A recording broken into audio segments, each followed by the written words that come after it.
Kuelekea dira yetu ya mwaka 2025-2050 kuna vitu vingi sana ambavyo pia Tanzania inatarajia kuvifanya, lakini kwa upande wa Iringa kuna tukio kubwa ambalo litafanyika pale katika chuo kikuu cha Ruku. Labda kwa Mtanzania ambaye muda huu anatusikiliza, unaweza kutupa ABC chache. Swali zuri kwa sababu vyote vinaingiliana, vyote vinahusiana. Unaposema dira 2050 ni miaka 25. Miaka 25 ni robo karne. Ukisikia hivi kichwani kwenye mawazo yako ni muda mrefu sana, lakini miaka 25 si mingi sana. Inahusu mipango ya maendeleo, inahusu utaratibu ambao ulikuwepo wakati wa Mkapa awamu ya 3. Yeye ndo alianza kwa mara ya kwanza dira ya miaka 25. Hii sasa ni ya pili. Dr. Samia Suluhu Hassan yeye ndo rais wa pili kuja na mpango mrefu wa miaka 25. Sasa hiyo robo karne, kisema karne watu parefu sana, miaka 25, lakini miaka 25 ni muda mfupi.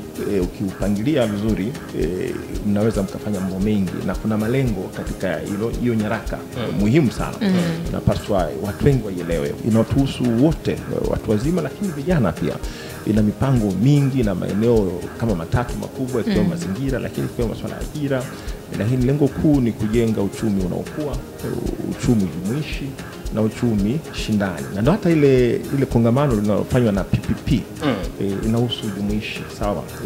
PPP ni kituo cha ubia kati ya sekta binafsi na sekta ya umma. Sasa sekta binafsi na sekta ya umma sasa hivi zinashirikiana katika kufanya miradi mbalimbali ambayo inatoa afueni ya maisha ya Watanzania. Sasa tunaanza sasa hivi, lakini kuelekea 25 hiyo PPP imekuwepo miaka 4 iliyopita au 5 iliyopita. Sasa unaona inahusu mipango lakini shida yetu kubwa, aliwahi kuongea mmoja wakati wanazindua hii dira. Kuna mfanyabiashara mmoja maarufu Rostam Aziz alisema shida yetu sisi ni mabingwa wa kutengeneza mipango, makaratasi mazuri sana, lakini katika utekelezaji. Sasa hii dira mimi kama mchambuzi nimeona ina utofauti na nyingi za nyuma, sababu ina vipimo na kila mwaka itakuwa na kufanyia tathmini tumefanya nini katika kila maeneo.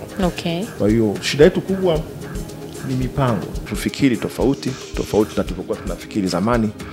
Tuwe na mipango ambayo inatekelezeka kama nchi, na imguse sasa mtu wa kawaida ambaye akiamka asubuhi hiyo mipango nayo iwe inampa afueni. Kwa hiyo ndio maana ya jumuishi, na ndio maana hata maudhui ya kongamano hili la kesho kutwa ambayo ni siku ya Alhamisi kubwa sana kuwahi kutokea, kujumuisha wachumi. Anakuja Profesa Wangwe, nimeona na mimi nimetamani kuwepo.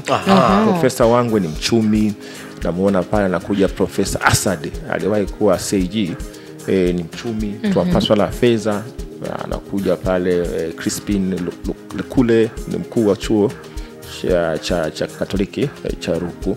Lakini atakuwepo Dr. Mwajuma Hamza, mkurugenzi mkuu wa chama cha taasisi kubwa ya wanawake wafanya biashara Rwanda.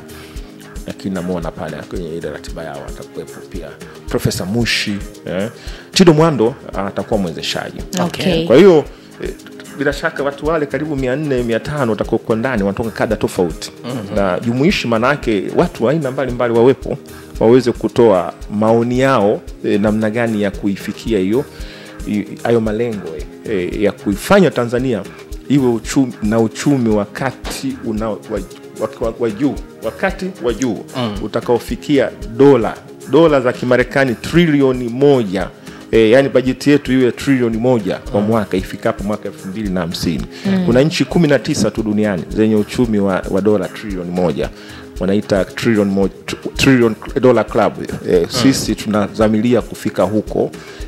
Kufika huko maana yake kila Mtanzania atakuwa kila mwaka anapata dola 7,000 wastani wa pato lake. Dola 7,000 kwa kila mwaka, kwa mipango hiyo ni sawa na milioni 19 kwa kila Mtanzania kwa mwaka.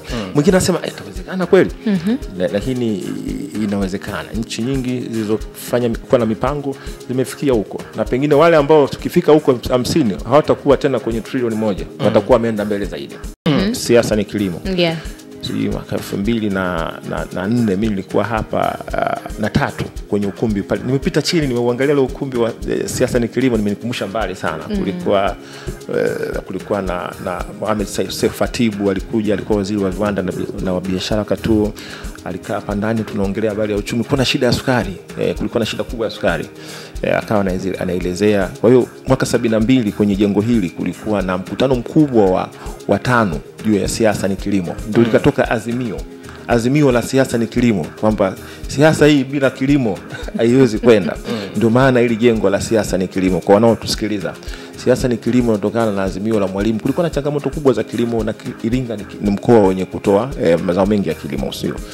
Na Tanzania inaazimia kufikia 2050 iwe nchi ya kwanza, iwe katika nchi 10 duniani zenye kuzalisha zaidi, iwe nchi ya kwanza Afrika kwenye kilimo kuzalisha. Sasa hivi Tanzania ni nchi ya 5 Afrika kwa takwimu, ikitanguliwa na Ethiopia na Egypt, ziko juu kule. Kwa hiyo tayari tuko nafasi ya 5. Tayari tunaanza kuuza vyakula nje. Tumepeleka msaada wa chakula Malawi, mnakumbuka miaka 2 iliyopita walikuwa na shida. Kwa hiyo tunacho chakula cha kutosha, tunahitaji kuwa wa kwanza. Na yote haya yamo kwenye hiyo dira 2050 kwamba tuwe taifa lenye kuzalisha. Sasa hivi mbolea tunazalisha wenyewe tani karibu milioni 1 na kiwanda Dodoma pale.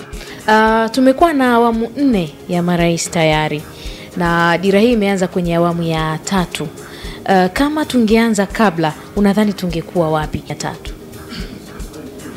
Saum, na ningelipenda kulijibu hili kwa namna ya upesi ili mtu aelewe kwamba nchi yetu hii, mimi pia na bahati moja kwamba umri wangu nimeishi na kushuhudia awamu zote 6 hizo unazosema. Kulikuwa na awamu na kushuhudia ile maisha ya kiuchumi wakati huo.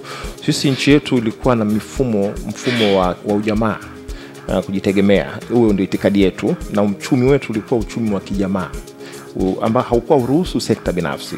Uchumi wa kijamaa kwa wakati huo, azimio la Arusha mwaka 67 lilianzishwa, walitaifisha mambo yote ya binafsi, mashirika ya binafsi yote, makampuni yawe ya umma kwa kifupi.